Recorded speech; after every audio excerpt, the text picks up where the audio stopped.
Timok is going to take this. We've been looking at the macrocosm and going outside of the domain of human sense perception into the macro domain. Kwao is going to now take us into the micro domain, beyond sense perception into the very small and the universe that opens up to our imaginations as well.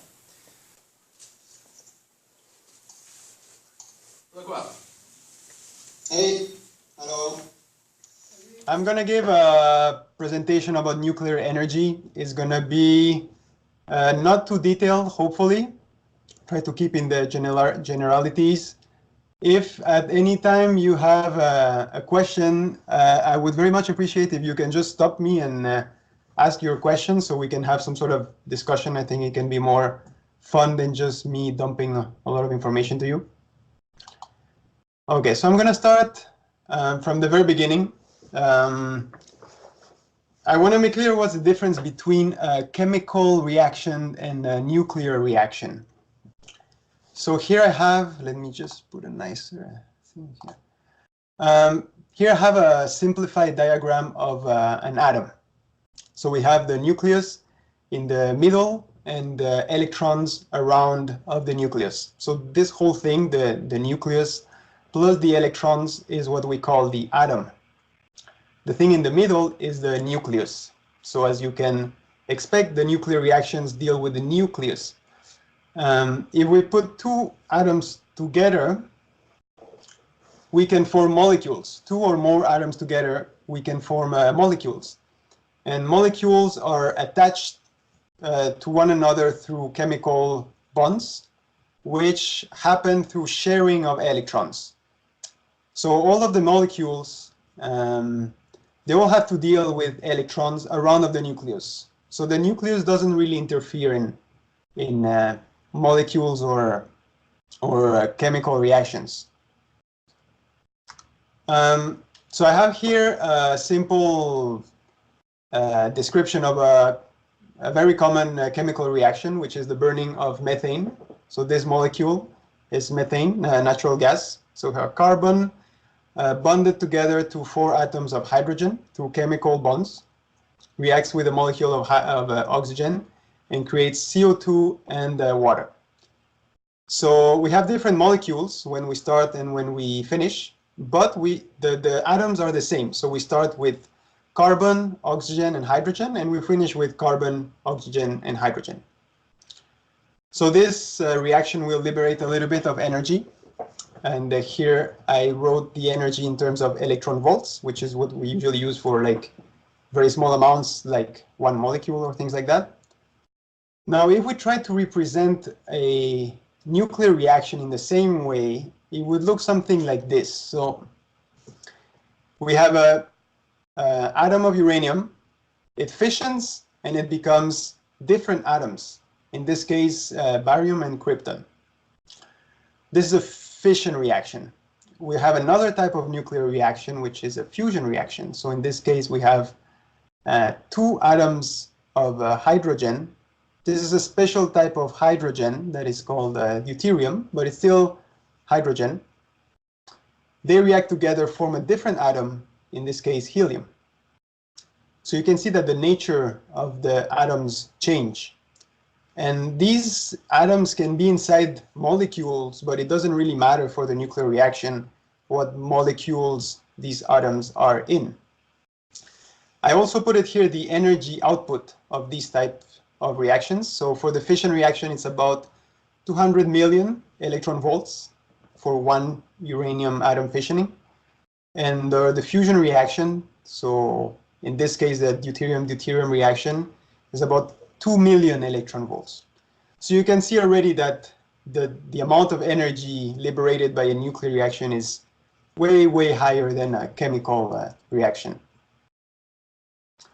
Now I mentioned here fission liberates energy and fusion liberates energy. So that can be a little bit confusing. How come splitting an atom liberates energy and then fusing it together again liberates energy? There seems to be some sort of loophole here where we could just like take an atom, split it, liberate energy, fuse it back together, liberate more energy indefinitely. Well, that wouldn't work. And I'm going to explain why. So I have here a very simple representation of a nucleus. So nucleus is made of protons, which are positively charged particles. And if we have only protons, they won't be able to stick together because they're repulsing one another. So nucleus have neutrons. And the neutrons, they're not charged. And they're used kind of like as a glue inside the nucleus to hold the whole thing together. And different nuclei will have different stability. So depending on the size of your nucleus and the amount of protons and neutrons, your nucleus can be more or less stable. And so I have a graph here representing the stability of different, or basically all of the atoms that exist. You don't have to understand here the units, the average binding energy. You just have to know that the higher it is, the more stable is the nucleus. So on the left side of the graph, I have the light elements like hydrogen, deuterium, helium, lithium. And on the other side, on the right, I have the most heavy elements like uranium.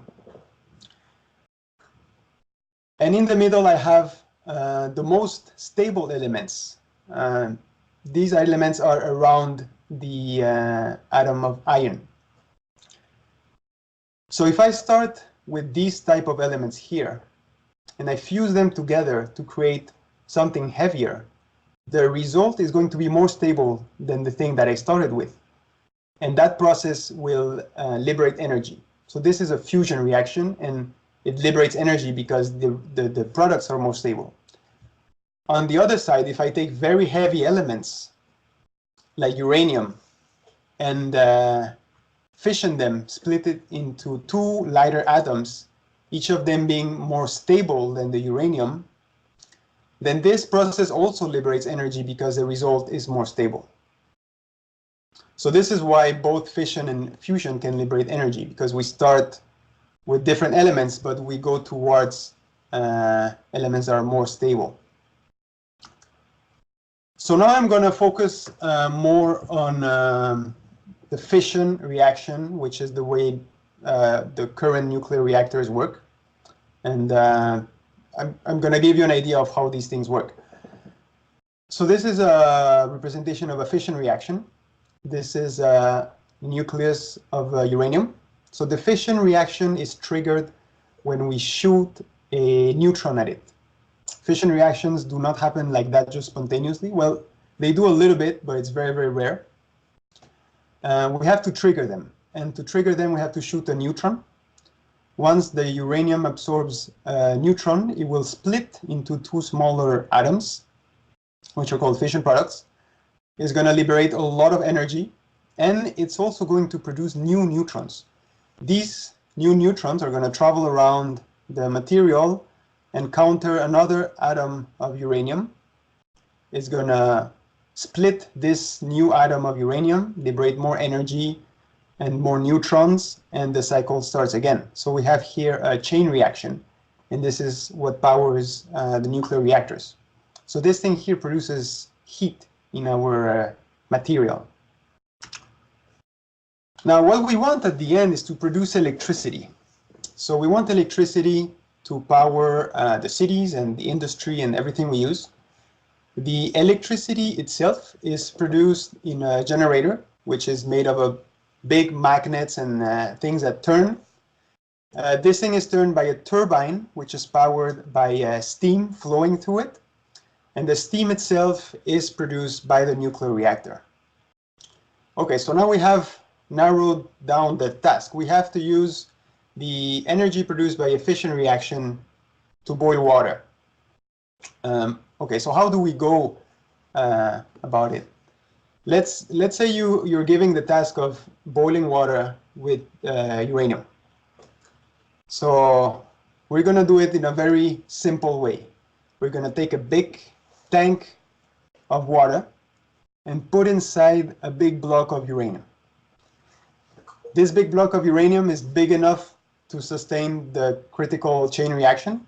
So inside at the microscopic level, we have a lot of these reactions happening. This is going to heat up the material, and through the surface of the block is going to warm up the water. The water is going to become steam and turn the turbine, etc. So that would work, but first of all, the heat that we transfer to the water is very little because it only goes through the surface. And in the middle, the thing is going to become so hot that it's going to melt. So it's not the best way.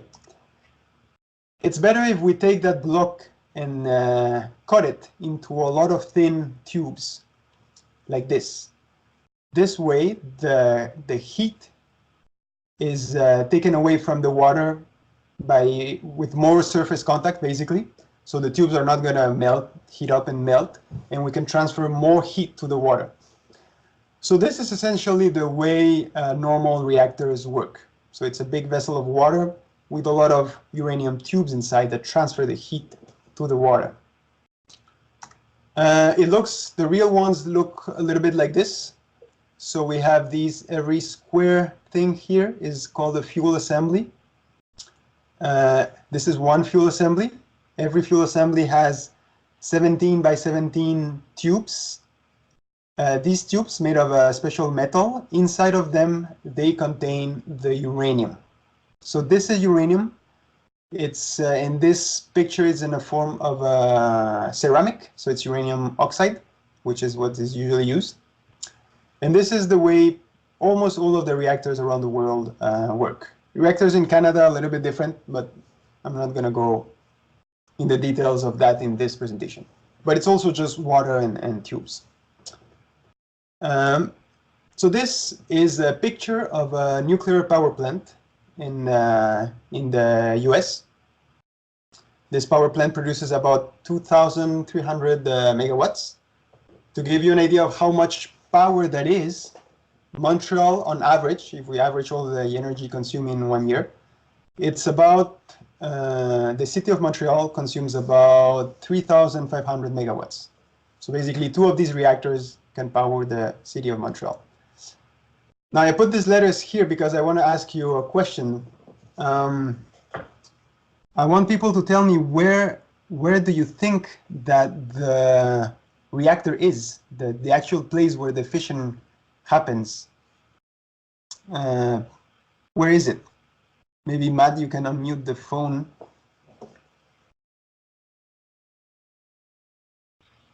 Yeah.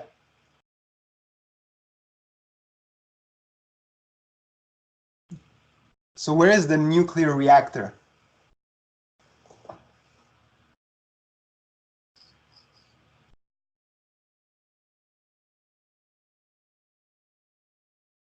D, okay, C.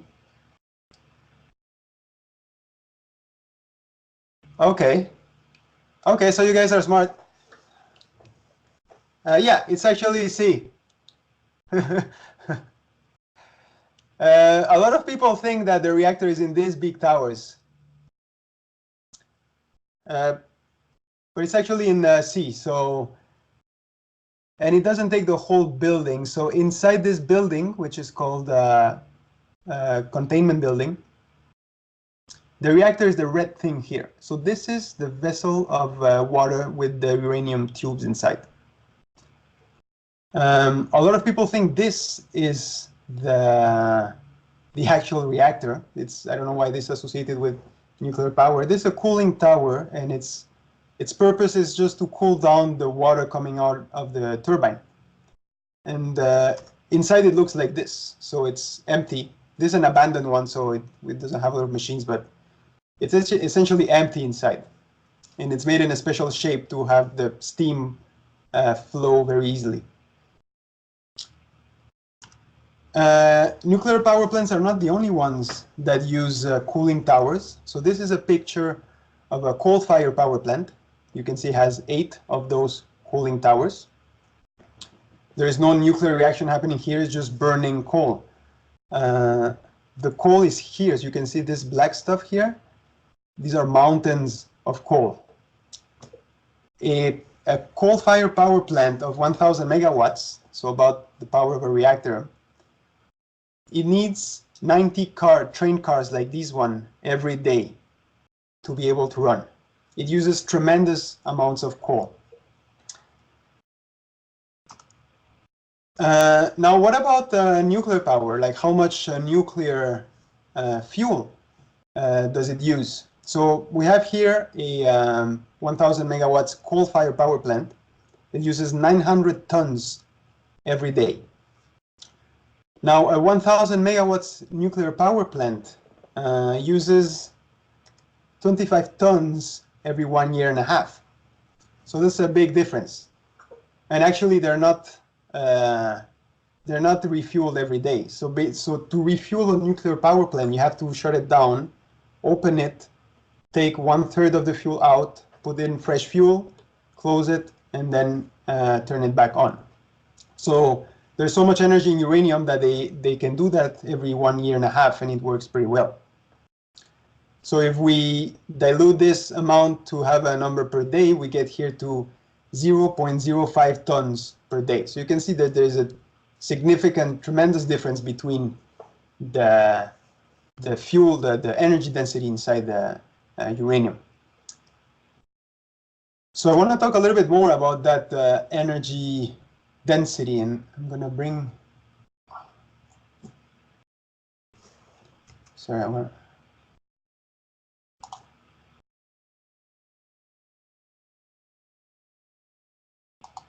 want to bring back the camera. Okay. Okay, now you can see me. I have this piece here. So this piece of metal, it's not uranium, unfortunately. This piece of metal is lead, which is a heavy metal, just like uranium or thorium. Uranium and thorium are also metals, and they're pretty heavy. Uranium is actually heavier than lead. So this amount of uranium here, if it was uranium, is about 300 grams. Put in a special type of advanced reactor, this amount of uranium would produce enough energy to basically power your whole life. So 80 years of average North American lifestyle is contained inside this amount of fuel. So you're probably thinking that uranium must be super expensive if it has so much energy inside. So it turns out that, let me put the thing again. It turns out that the price of uranium is about $25 US per pound. It's pretty cheap. So this piece that I showed you would be around $20. Yeah, it's very cheap. It's basically a very good deal. And nuclear power plants spend very little money on fuel. All the money they use, it goes into building the reactor and operating it, maintaining it, and all of that. So I want to give a few more examples on how dense this thing is. So I have here a ton of coal. So inside coal there are impurities. There are many types of impurities. One of them is uranium. Actually, there is a little bit of uranium in coal. 1 ton of coal contains about 2 grams of uranium. If we take these 2 grams of uranium and fission it in an advanced type of reactor, we get more than 5 times the energy that we would get by just burning the coal. So there is more energy in the impurities, uranium impurities in coal, than in coal itself. This basically tells us that the uranium is not a rare material. There's uranium a little bit everywhere with lower or higher concentrations, and uranium mines are basically places where the soil has a lot of uranium and it's worth it extracting it from there. So coal is not a good source of uranium because it doesn't have that much uranium. Another shocking example is now with deuterium. So deuterium, as I said earlier, is a different type of hydrogen.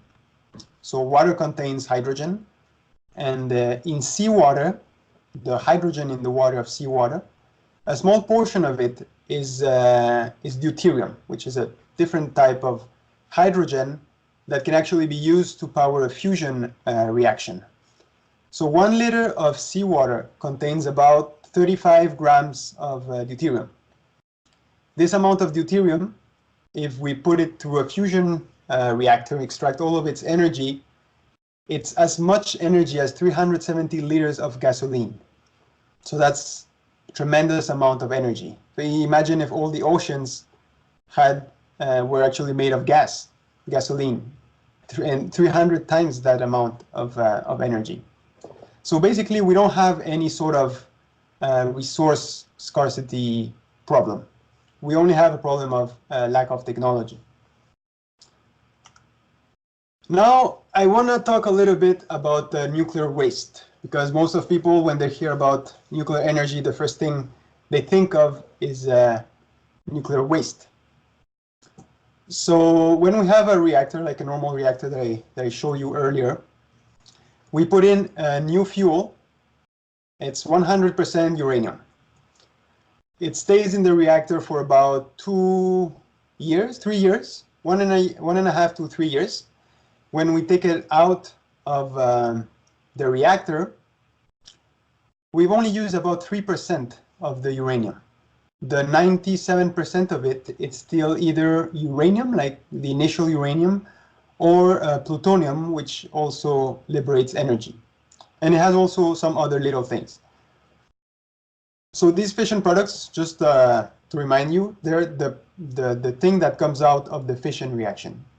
So we have the uranium fissioning happening, and then the things that it's split into, they are the fission products. So they only make up 3% of what we call waste. And this thing is a little bit complicated to handle because it's pretty radioactive. So what they're planning to do in Canada and most of the countries is just to build a deep geological repository. So they encapsulate the fuel in special containers, and they put that underground in special locations that have no earthquakes or things like that. And they do all sorts of calculations to make sure nothing is ever going to happen to those encapsulated nuclear waste. So that would work. It would work pretty well. But if we really don't want to produce any waste, we can actually do it. And we can do that with a different type of reactors called breeder reactors. So I'm not going to go through the details, but basically the breeder reactors have to be coupled with the reprocessing factory. And through different cycles, we can use all of the energy contained in the uranium. And the only thing that comes out as a waste are the fission products. So doing it this way, with the same amount of fuel, we produce 20 or 30 times more energy. And more importantly, the type of waste is different. The fission products are not radioactive for such a long time. So a couple hundred years is enough for them to decay. And some isotopes are actually valuable. They can be used for different applications. And also, if we have a certain isotope that is very problematic, that we don't want to bury underground or anything like that, we can put it back in the reactor, in this type of reactors.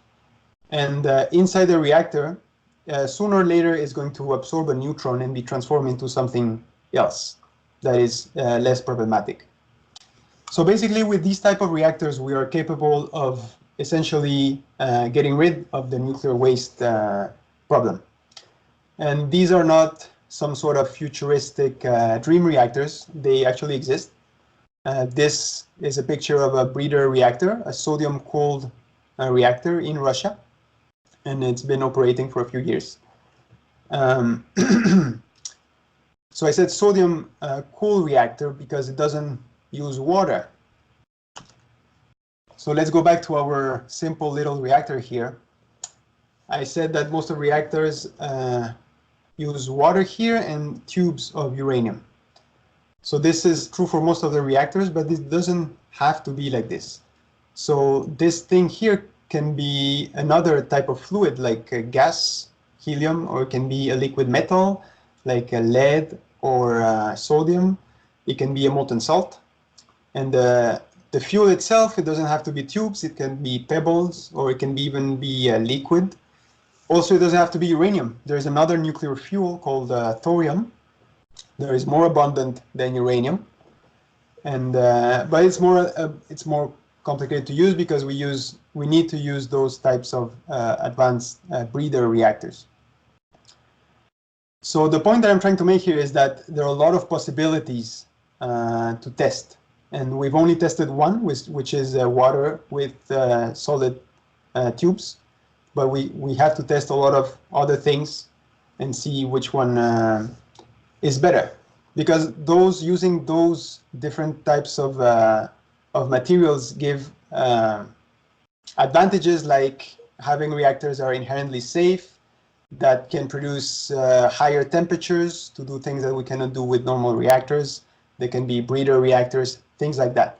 So nuclear energy is very much still in its infancy, essentially. Okay, so I hope by now I have more or less convinced you that nuclear power is a very good way of producing electricity. But some of you might be thinking, well, in Quebec we have hydroelectricity. It's very efficient. We have a lot of water. It's cheap. In our case, we don't need nuclear power.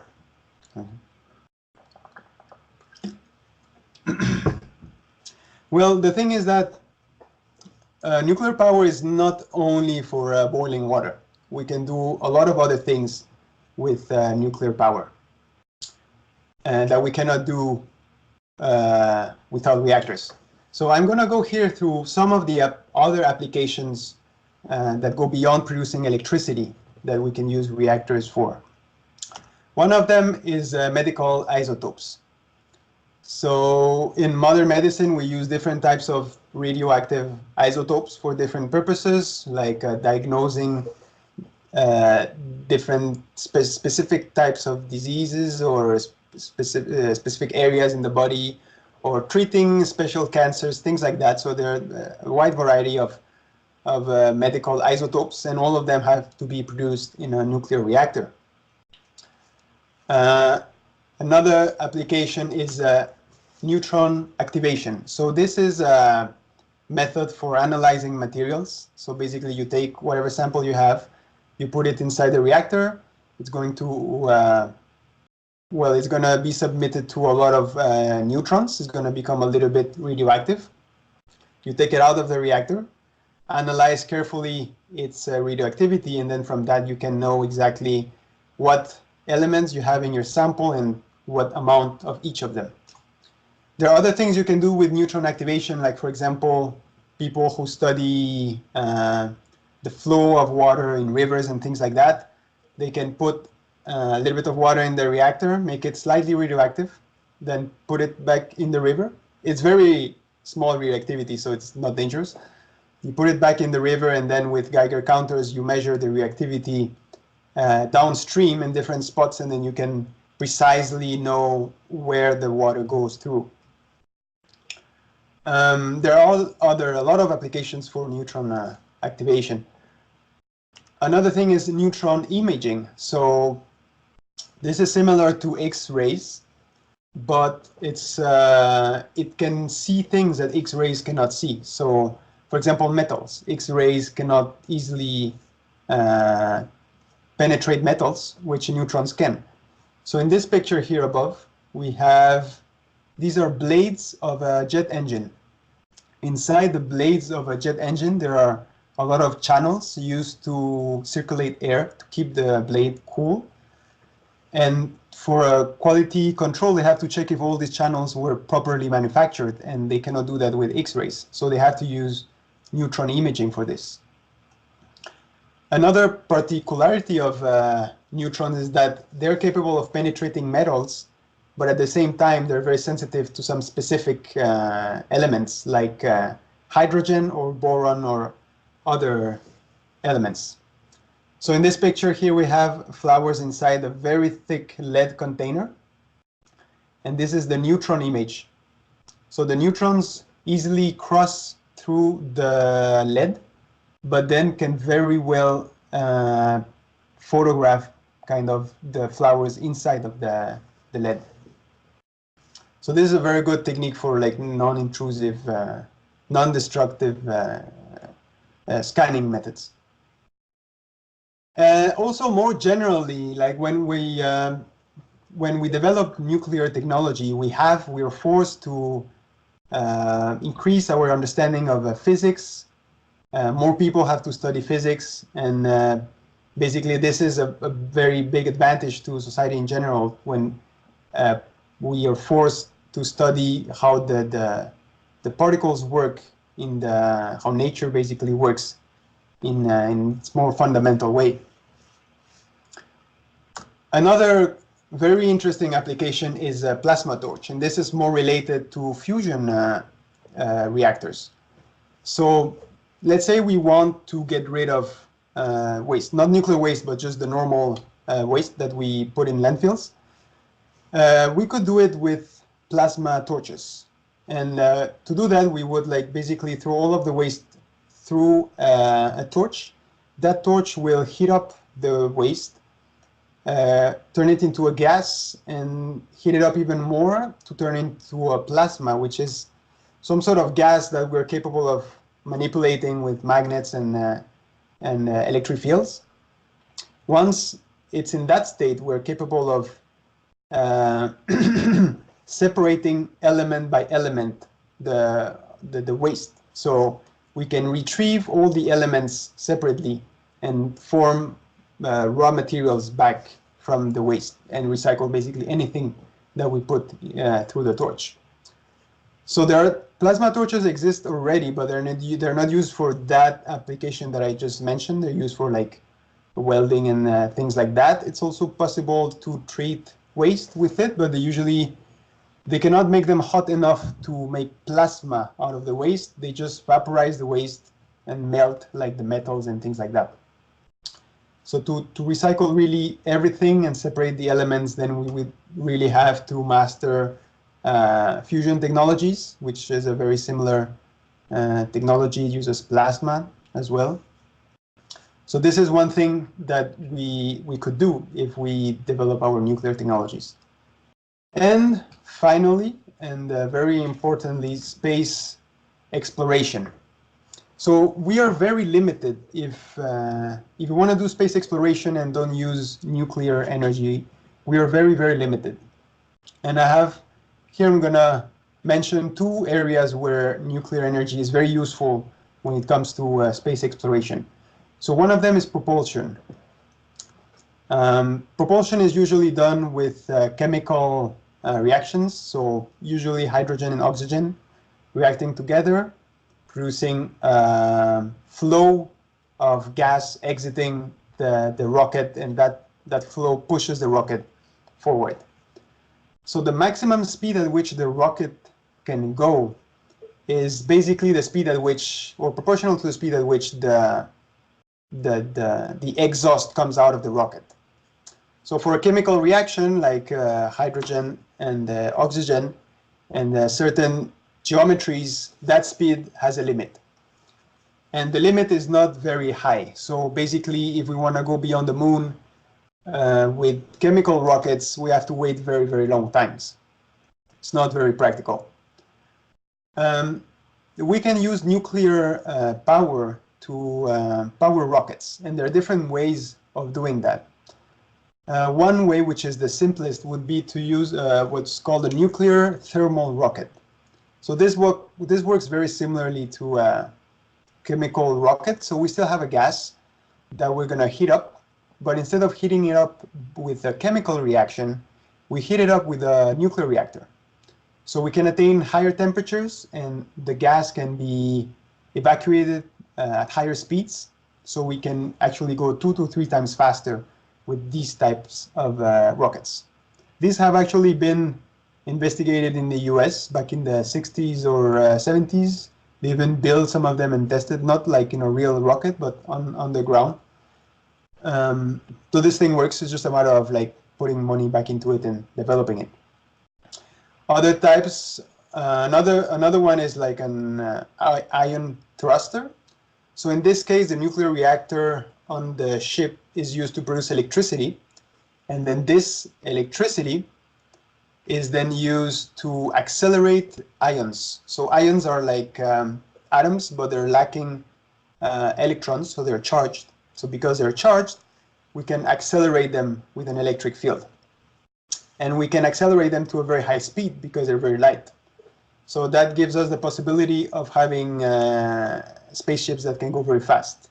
They might speed up very slowly, but their maximum speed can be very, very fast. There are many other types of, there are many other designs of nuclear propulsion systems. Here I just listed two for fission. And we also have fusion, which it's still under early developments, but if it works, it would be really, really great because the density of the fusion fuel is even greater than fission. So we can carry a lot of energy in a small load. So in a fusion rocket, we will have the fusion happening, and then the products of the fusion reaction are the things that we are projecting out of the rocket. And because they have a lot of energy, those particles will be projected at a very high speed and would give a very quick acceleration.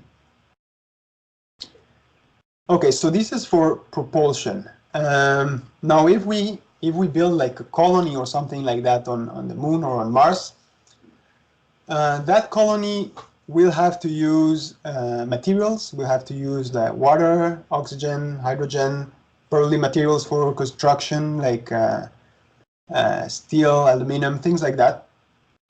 So it wouldn't be possible to like bring all of these materials from the Earth with rockets all the way to the colony. It's not practical. What would be feasible though is to bring one time a nuclear reactor, and then that nuclear reactor is used to produce a lot of energy, and then that energy can be used to basically take the rocks of the place where we put the colony and turn these rocks into whatever material we want by extracting the elements that we need. Because usually there is all the basic elements are found a little bit everywhere, but they're not necessarily in the form that we want them. So it's just a matter of using energy to turn them back in the form that we want them. So this is pretty much the end of my presentation. I hope I have managed to transmit you the idea that, well, first of all, the nuclear power is still at a very early stage. We still have a lot of things to try and to develop. And most importantly, nuclear power is something that is absolutely necessary for a society to progress. There's no future without nuclear power. So thank you very much, and I'm now ready to answer any of your questions.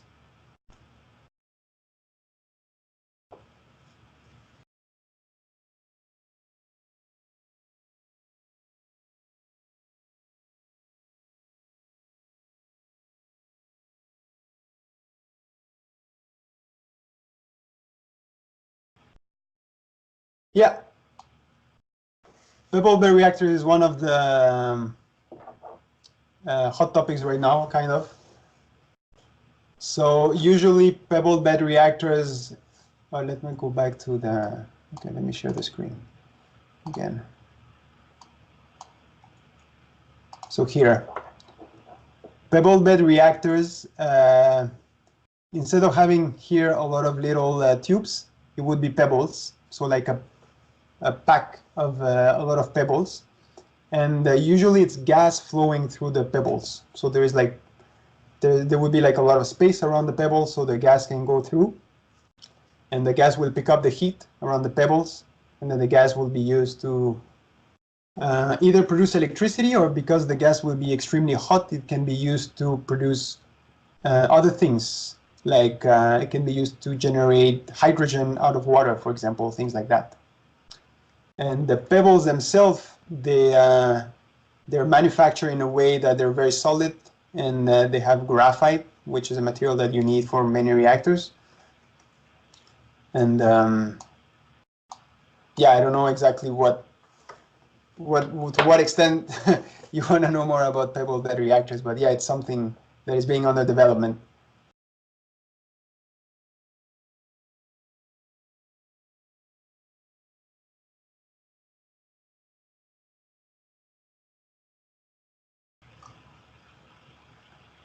Yeah, I can go here actually. So fusion reactor would be kind of this, but the opposite direction, and the atoms would be much lighter than this. So it would be like here you would have like deuterium or helium-3, and here as well. And then these ions have to be stick together, and then they produce something heavier that is more stable, and that liberates energy. It's more complicated because here in fusion, you just shoot a neutron, and then the neutron triggers a fission reaction and generates more neutron.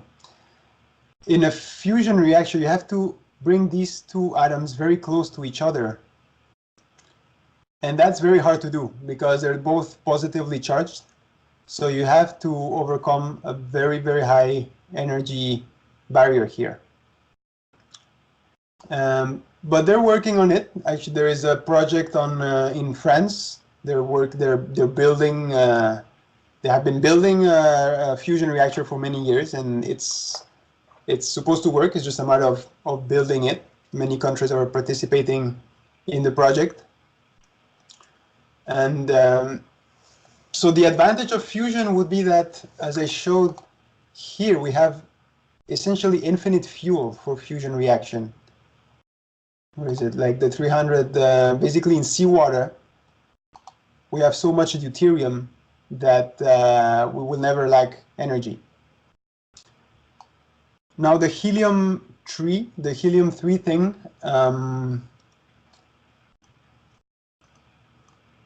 so when the fusion reaction is happening, you have to keep the plasma very hot in order to keep the reaction happening. Let me put this one back again. And usually to keep the reaction hot, we throw like microwaves or so some sort of waves at the plasma to heat it up. And if that energy that we throw at the plasma is more than the energy we can extract, then the fusion reactor is not producing electricity. With helium-3, what happens is that the products of the fusion reaction are not neutrons, they're charged particles. So that charged particles are produced in a helium-3 reactor. It will interact with the plasma and it will help to heat it up.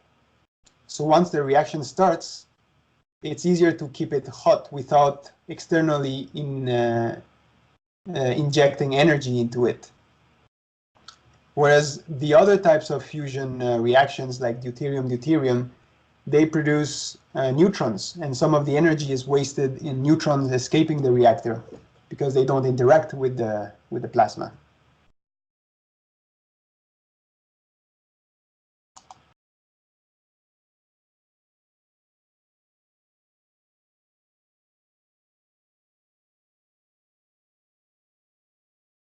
So in these reactions here, I didn't put all of the elements that are involved. So for the fission reaction, we have here uranium produces fission products. Some of these things are pretty radioactive, and that's the nuclear waste that we have to manage or do something about it that can be a little bit complicated. In the case of fusion, we don't have these kind of products that are created. So it's basically, the products are usually helium. Yeah, I think it's always helium or something like that. And it also produces neutrons, but that neutron will just fly away and be absorbed by something and then very quickly be stopped. So there is no production of harmful atoms as such. The only little thing is that on the walls of the fusion reactor, those walls are going to absorb all of those neutrons coming out, and they're going to become a little bit radioactive. But it's very minimal compared to the kind of products in a fission reaction.